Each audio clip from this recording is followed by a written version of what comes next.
with seats over there as well. So, hi everybody.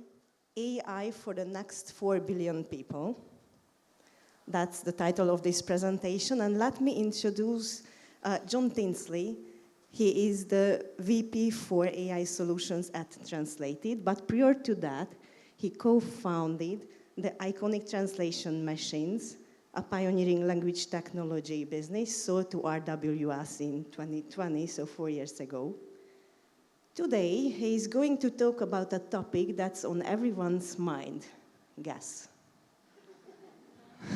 Okay, AI, please don't leave the room, because he's gonna do that so from a unique perspective. So John, the stage and the mic is yours. Thank you very much, Marta. Thank you. It's good to see such a big crowd in here. No pressure for a Monday morning. So I'm going to disappoint you right out of the gate. Even though it says AI in the title of the talk, I just did that so the session would get accepted. I'm not actually going to talk about AI. I'll mention it, but not going to get into a lot of the details. Rather, as the subheadline says, I'm going to give you perspectives on AI from around the world. But I mean that in a literal sense. And so in order to do that, I'm going to give you a bit of a story, a bit of a background to how this came about. So I work for Translated. We're a language service provider and technology company based in Italy. And our motto is, we believe in humans. And so we embody that daily. We have linguists, we have technology, and they work in harmony. But we wanted to do something else to try to embody this idea of we believe in humans. So we did the natural thing that you can think of. We bought a boat and decided to sail it around the world in a race. And this is the boat here. The boat is called Translated 9. And we entered it in a race called the Ocean Globe Race, which I'll describe a little bit in a bit more in detail. But last year was the 50th anniversary of the race. So there was a little bit of a catch.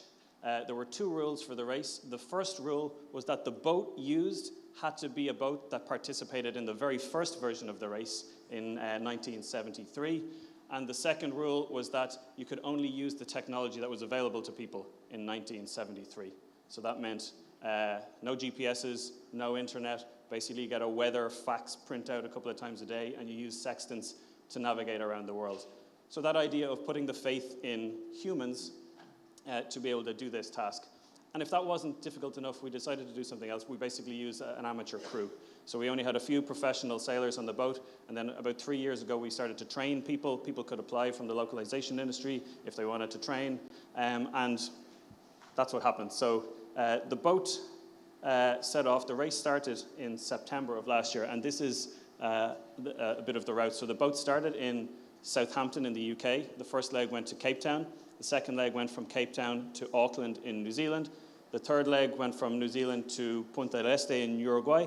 And then the final leg finishes back up in Southampton. And actually, literally, as we speak, the boats are finishing the race in Southampton. The good news, surprisingly, we won. Translated 9 won the first 2 legs from London to Cape Town and Cape Town to Auckland. We were winning the third leg as we rounded Cape Horn at the bottom of South America. And then the boat got severely damaged in a storm and had to basically pull into the Falkland Islands or the Malvinas for repairs. And that took a few weeks, and it barely got back in the water in time to get back to Punta del Este for the final leg. And we were doing pretty well in the final leg. You can see the yellow bit is where we were when the repairs failed. And we had to pull the boat back into Madeira, off the Portuguese islands off the coast of Africa, for repairs. And it actually just got back on the water yesterday, so it's on the way back to Southampton. Hopefully everybody gets back there safely. Why am I talking about this? So what we decided to do at each leg is that we would invite friends, clients, partners, local people from the industry, from outside the industry, and host a series of events at each stage. So we did one in London and Southampton in September, one in Cape Town in October. We didn't do Auckland because the boats arrived on Christmas Eve and it wasn't easy to get people there. And then we did one in Punta del Este in February of this year. And so what we did in those areas is we hosted what's called an unconference.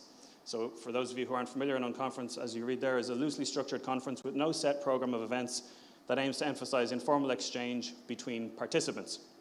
So we had a general theme of humans and the future of translation. And basically the way it works is at the start of the day, everybody writes down topics that they're interested in talking about, and then very democratically people vote on which ones they're interested in, and we create 4 sessions, 2 in the morning, 2 in the evening in parallel, and people talk, basically in an open forum. And we have people there to take notes, and then we kind of summarize what we do. We have a team, our imminent research team in Translated, basically puts together a report at the end of the day. We had, I think, about 80 participants over the course of the event, people from over 30 different countries. So like I said, we did get perspectives from people all over the world, and then from the different places. So we had a mix. You know, when we went to South Africa, when we went to Uruguay, we had people from North America, from Europe, but we also had a lot of people from local industry, business leaders, entrepreneurs, local government, and things like that. So what I'm going to do for the rest of this talk is tell you a little bit about what we talked about at those events and some of the kind of key takeaways that we had.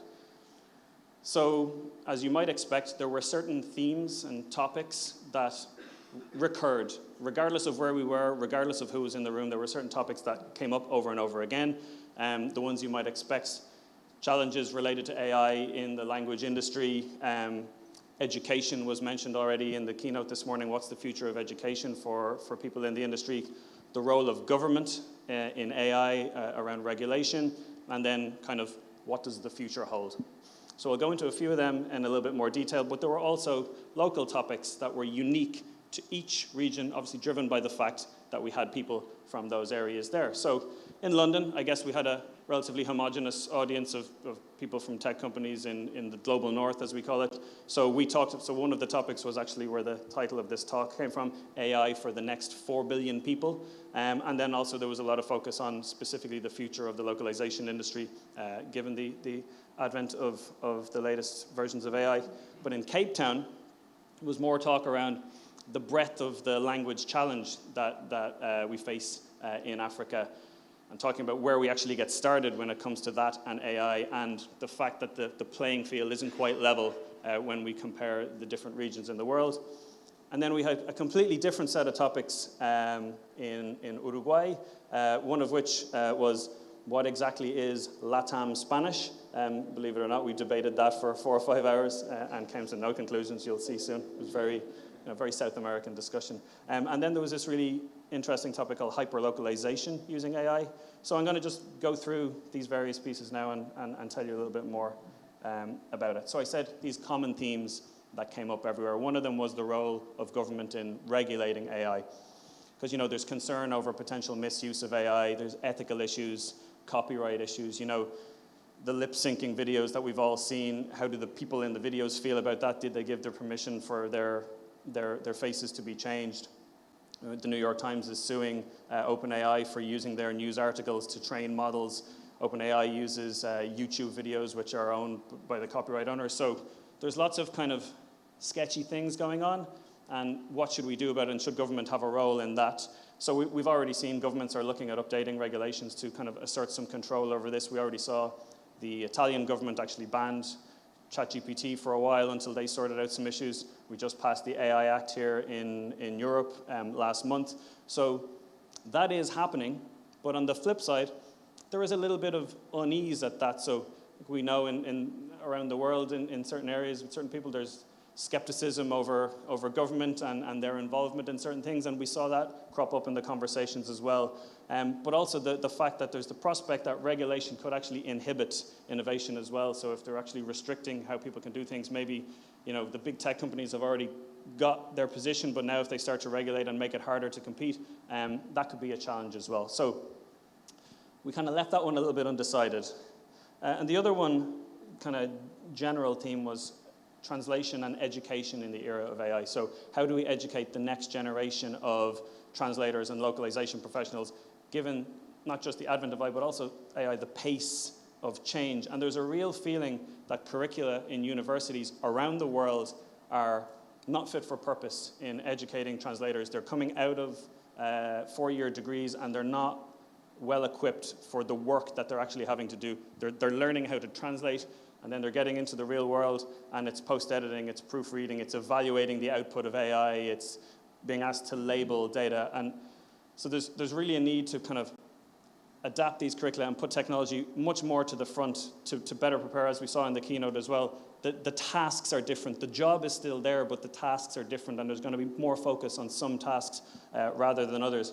And there's a question as to why this isn't happening already. There's this kind of inertia with educators, and is it a fear of the technology? Is it moving too fast? We don't know, and we know there are certain areas. You have the Middlebury Institute in the US that is doing a really great job, but generally across the world, it felt like people were coming out of university not adequately educated in this area. So they were the general themes. Now I'm going to look at some of the specific themes that came up in some of the regions. So I say London, Southampton here because we held the event in London, but the boat actually left from Southampton. The first one was the future of localization. Where are we going from here? And one of the consensus was that localization is broken in the long term. So the idea being that you have content created over here, there's a ton of effort, investment, creativity put into it, and then it's thrown over the wall to the translators and said, quickly, translate that with this budget and in this time frame. And quality suffers as a consequence. And yes, there are mitigations like style guides and things like that, but ultimately, it's not the same. So that process is broken. And there was the question as to whether AI will move us away from this kind of create and translate process to one whereby we actually generate the content multilingually directly. So there is a brief and the content gets generated in multiple languages, and then there's some proofing or whatever the case may be. So this kind of, as we're calling it, a natively multilingual era. And I actually think to some extent that's happening already. Copywriting as a profession is struggling with the amount of kind of content generation that's being replaced by AI. But when we get to the multilingual aspect, I guess as most of you will be aware, today's large language models work really well for a relatively small set of languages, and then the quality really drops off as you go further down that tail of languages. So this is something that's happening, but we kind of fundamentally believe that this is probably the direction of travel for the localization going into the future, tying back into education. How do you set people up to be ready to work with this type of process? And then we had the topic of AI for the next 4 billion people. So what we think everybody outside of Europe and North America and the global north thinks. So if you think this is where most research and development in AI is focused, where all the investment is made, but in reality it represents only a very small proportion of the world's languages. And so what do we do about serving the other 4 billion people across different continents in the world? What languages should we tackle? What's the order of priority? How do we even get started? And can we use the same blueprint that we've used already of investment in infrastructure, investment in data collection, and scientists to build that? We thought we knew the answers, and then we went to the other parts of the world and learned that we were sadly mistaken. So like I said, we went to Cape Town then in October of last year. This is a picture of our beautiful boat in the harbour in Cape Town with a cloudy Table Mountain in the background. But the first thing that people wanted to impress on us when we were there is the scale of the language challenge in Africa is way different than we're thinking about in Europe and North America. Africa is home to 1/3 of the world's languages, and estimates will put it anywhere between 1,000 and 2,000 languages. South Africa alone has 11 official languages. I'm not going to try to remember them all, but I'll tell you how to find out at the end. But the other thing is it's a dynamic situation as well. So not all languages were created equally. Not all languages exist equally. So for example, there's a language called Sheng in Kenya.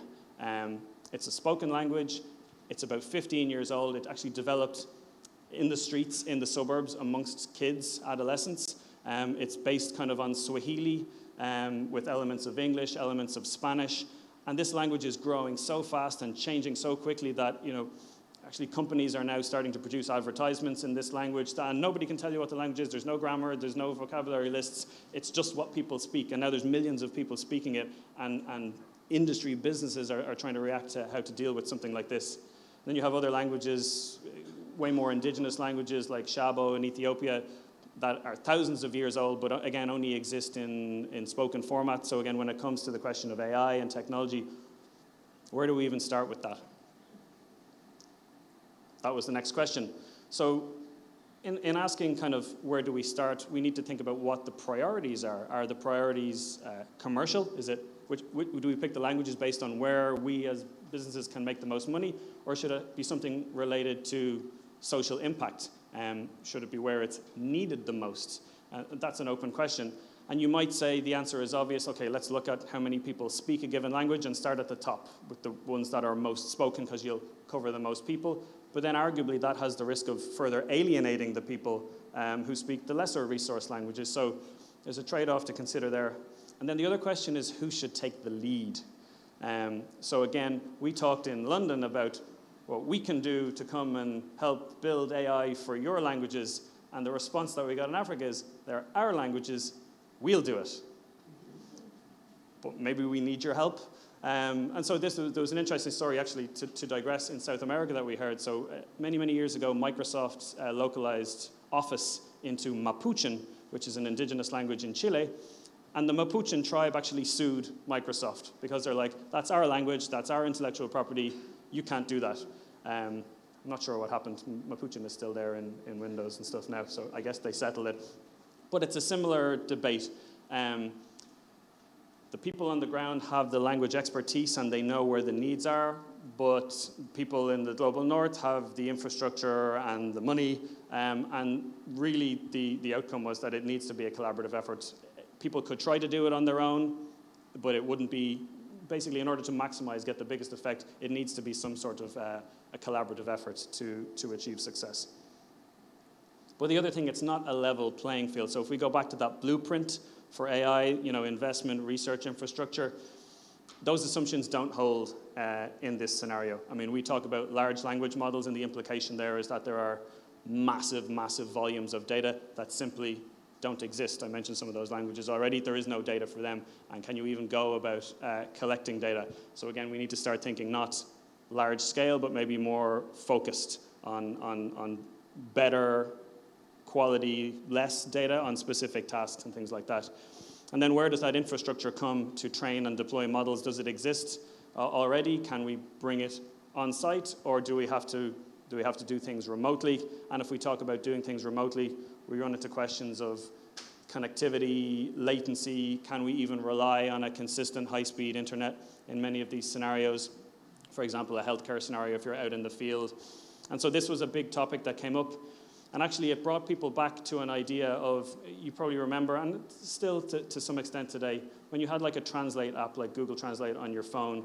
Back in the day when you were traveling, you couldn't necessarily guarantee Wi-Fi or a 5G connection, so you would download the models onto your phone.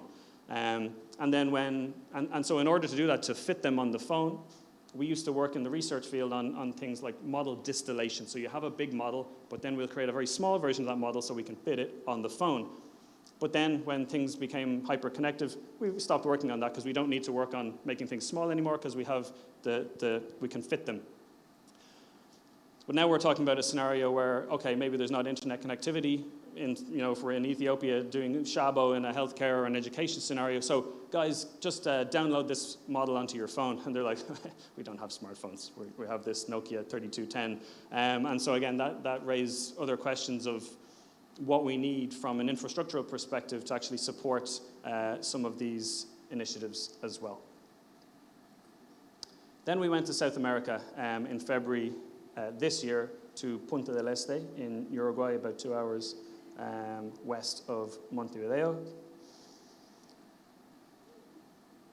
The language scene is not as diverse as Africa in South America, but we still have this same mix of, the old colonial languages and the indigenous languages. So the top 5 most spoken languages in South America are Aymara, Guarani, Quechua, Portuguese, obviously, and Spanish. But Spanish probably being the one that comes to mind first, given all of the different countries that speak Spanish in South America. So there are 19 countries in total that speak Spanish in South America. So aside from the ones that are islands, you can actually draw an unbroken line from Tijuana in the northwest of Mexico to the very south of Chile, in Tierra del Fuego, and every country you go through on the way speaks Spanish. 20,000 kilometer line you can draw, and every place you go through will speak some version of Spanish. It took me a long time to do that.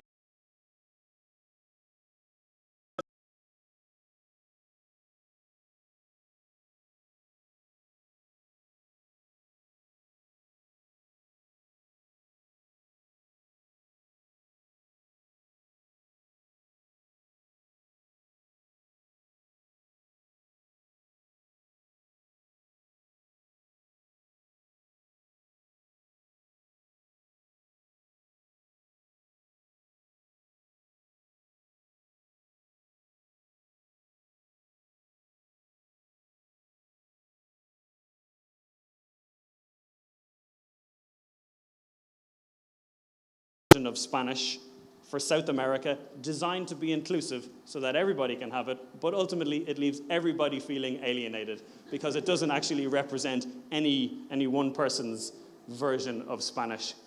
And the interesting thing, and I use the word debate here because there are probably some South American people in the audience. Some of the debates were debates, they were proper debates and disagreements. So there was actually a debate as to whether this is a good thing or a bad thing or an indifferent thing. So many people were saying, yeah, we don't care, we're used to this LATAM Spanish, it's fine, I know what you mean. And others felt quite strongly that it's stripping away the diversity of their language and businesses should be localizing. But that's obviously quite a difficult decision to make as well if you're going to localize into South America and people buy your product in Mexico and Colombia and nobody buys it in Argentina, then why would you focus on some sort of Argentinian flavor of Spanish and just focus? So it's a challenge. But there's also times where this concept of LATAM Spanish doesn't work because of lexical diversity across the region. So there was a really interesting example given by some of the people who work in the travel and hospitality industry, so from Airbnb, Booking.com, Expedia, about the word for swimming pool, which if you're a Spanish speaker in this part of the world, the word is piscina. But in Mexico, it's alberca. And in Argentina, I think it's pileta or something like that. And the same goes for lots of words, like the word for t-shirt is different in many different parts of South America.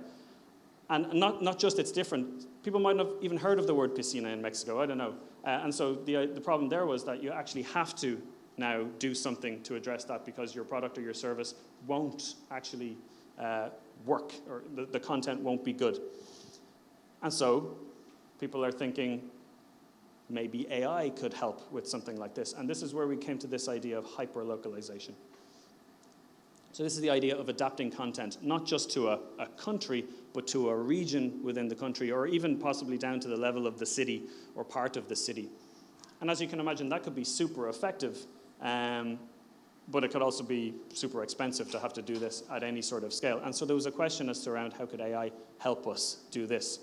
So today's foundational models have actually shown a really strong ability to distinguish between different locales of languages due to the way they do inference. So if you take some output in English and say, hey, convert this into British English or US English or Irish English, it does a pretty good job at that. And so there's a question of perhaps it would be effective to do this for the various flavors of Spanish, Spanish being one of the languages that's highly resourced in today's large language models. So that would be the idea that us in the localization industry could focus on a LATAM Spanish, our efforts there, and then use AI to say, now, give me the Mexican version, give me the Nicaraguan version, give me the Colombian version. Really neat idea, and it's being put into play today. People are doing this already. And so I think, like I said earlier on, with the multilingual content creation, this is something that is, if it's not here already, it's definitely a very, very near-term idea. But then just already with this, there were some nice anecdotes we heard. I gave you the Mapuchan one earlier. There were some cautionary tales about over-hyper-localization, if you will. So about 20 years ago, there's this movie, you're probably familiar with, The Incredibles, or Los Increíbles. For whatever reason, the movie studio, when dubbing it for the South American market, decided to use a Rio Platense version of Spanish, so basically the Spanish that they speak in Argentina and Uruguay. and nobody gelled with it. So the first piece of feedback that they were getting is that like they were using terms for downtown that people in Buenos Aires call downtown. So they were saying like Corrientes or Microcentro. And so you have people outside of Buenos Aires going, that's not how, why are you speaking like a Buenos Aires person? And then you have the dude in Chile going, what the hell is a Microcentro? And then there were other examples, even from people within Argentina who were from Buenos Aires who had this super hyper localized for them. They said there was a kind of a cognitive dissonance because there's a car driving through a street that is very clearly Los Angeles, and yet these guys are talking about going downtown Buenos Aires, and you're like, that's a bit weird. So it disrupts the harmony the translation should achieve. So I thought it was an interesting cautionary tale that, yes, we can use AI to go down this path, but it might not be the best approach in all senses. So to summarize, there were lots of questions that came up. We answered some of them. But I think one of the beauty of what we did with these unconferences was making connections, particularly like I was describing in that scenario in South Africa. You know, nobody can do it on their own, so actually being able to connect the right people to the right people so that things could get done was a really nice part of the initiative. But there are many questions still open. So what do we do? There's two things. There's a copy of this report, which is basically the talk that I just gave, but in a lot more detail. They're knocking around up here and on the table, so I would encourage you to grab one of them, and you can learn what the 11 official languages of South Africa are. And then finally, we decided to have one more unconference. Now that the race is over, don't know what we're going to do with the boat, but we decided to get everybody back together and kind of thrash this out one more time and maybe even see how things have updated since the first event in 6 months' time. So this event is going to be in Rome in June. So there's a Taos event in June, starting on the 18th of June. And if you register for the Taos event, you'll get an invitation to our unconference as well, which will be hosted at the translated offices in Rome. So I would encourage you, grab a copy of the report. If you like what you read, check out the event and possibly register for that. And we might see you in Rome. But in the meantime, thank you very much, and happy to take some questions.